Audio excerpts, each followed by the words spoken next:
শাকিব খানের পরে আমাদের ঢাকায় সিনেমায় রাজত্ব করবেন কে? সিয়াম আহমেদ নাকি আফরান নিশু? প্রায় এই আলোচনাটা বিভিন্ন মহল থেকে উঠে আসে। আচ্ছা, আমার তাদের কাছে একটি প্রশ্ন, শাকিব খান হওয়াটা কি এতটাই সহজ? আজকের এই শাকিব খান কি একদিনেই হয়েছে? দীর্ঘ প্রায় ২৬ বছরের কেরিয়ারে আজকে শাকিব খানের বর্তমান অবস্থান, অন্যদিকে আফরান নিশু বলেন অথবা সিয়াম আহমেদ বলেন, তাদের কেরিয়ার কয়দিনের? অল্প কিছু দিনের কেরিয়ার। এছাড়াও সিয়াম বলি আফরান নিশু বলি, তাদের মধ্যে তো ভাই নায়ক সুলভ ব্যাপারটাই নাই। একজন নায়ক কিভাবে জনপ্রিয় হবেন, কিভাবে তার জনপ্রিয়তা ধরে রাখবেন, এই বিষয়গুলো আগে তাদেরকে জানতে হবে, বুঝতে হবে।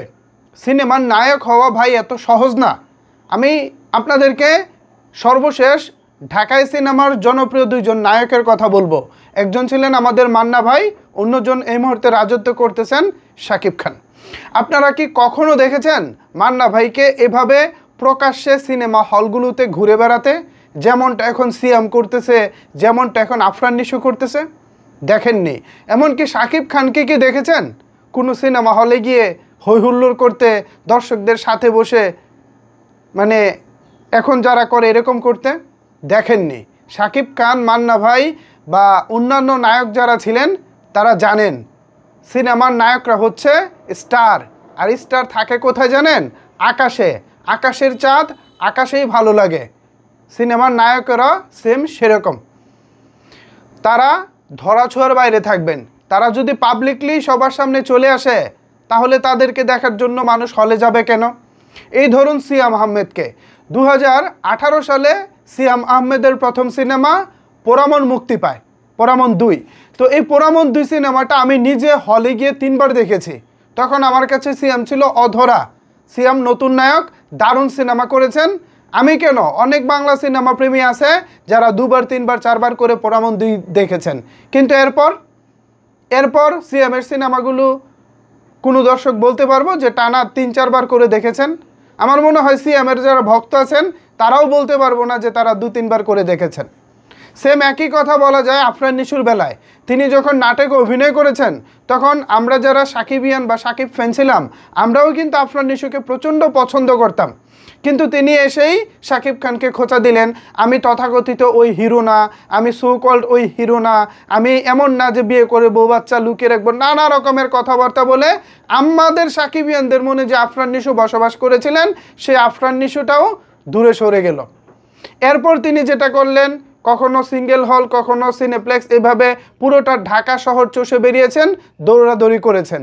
এতে করে যেটা হয়েছে, আমরা পর্দায় যাকে দেখতে যাব, আমরা পর্দার যে নায়ককে দেখব টিকিট কেটে, তাকে আমি বাস্তবে দেখতে পাচ্ছি ফ্রিতে।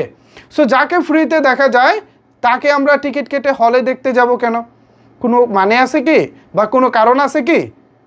কোনো কারণ নাই। তো আফরান নিশু কিংবা সিয়াম ভাই, আপনাদের উদ্দেশ্যে বলবো, শাকিব খানের পরবর্তী আসন কে দখল করব সেটা হয়তোবা সময় বলে দেবে। কিন্তু আপনাদেরকে শাকিব খান হতে চান আপনারা, তাহলে আপনাদেরকে শাকিব খানকে ফলো করতে হবে। শাকিব খান কিভাবে বিভিন্ন সমালোচনাকে সহ্য করে, কিভাবে নিজেকে দর্শকদের কাছ থেকে ভিন্নভাবে তিনি লুকিয়ে রাখেন, এটা শিখতে হবে। আপনারা ভাই সিনেমার নায়ক, সিনেমার তারকা, আপনারা যদি এভাবে অ্যাভেলেবেল হয়ে যান, তাহলে আপনাদের কোনো মূল্য থাকবে না।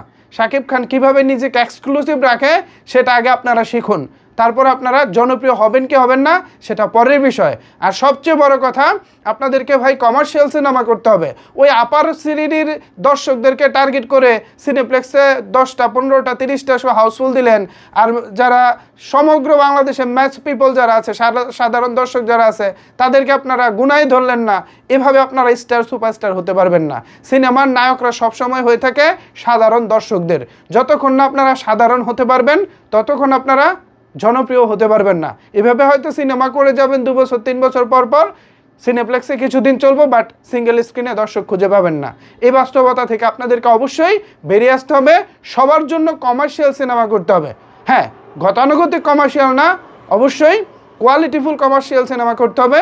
এতে করে আপনাদের গ্রহণযোগ্যতা সর্বমহলেই ছড়িয়ে পড়বে। এই ছিল আপনাদের জন্য ভবিষ্যৎবাণী বা আপনাদের জন্য পরামর্শ। আর মেগাস্টার শাকিব ভাইকে নিয়ে আসলে বলার কিছু নাই। আপনারা যারা বলেন যে পরবর্তী শাকিব খান হচ্ছেন আফরান নিশো কিংবা সিয়াম, তারা বোকার স্বর্গে বসবাস করতেছেন। আগে আপনাদের প্রিয় তারকাকে বলেন নিজেদেরকে এক্সক্লুসিভ রাখতে।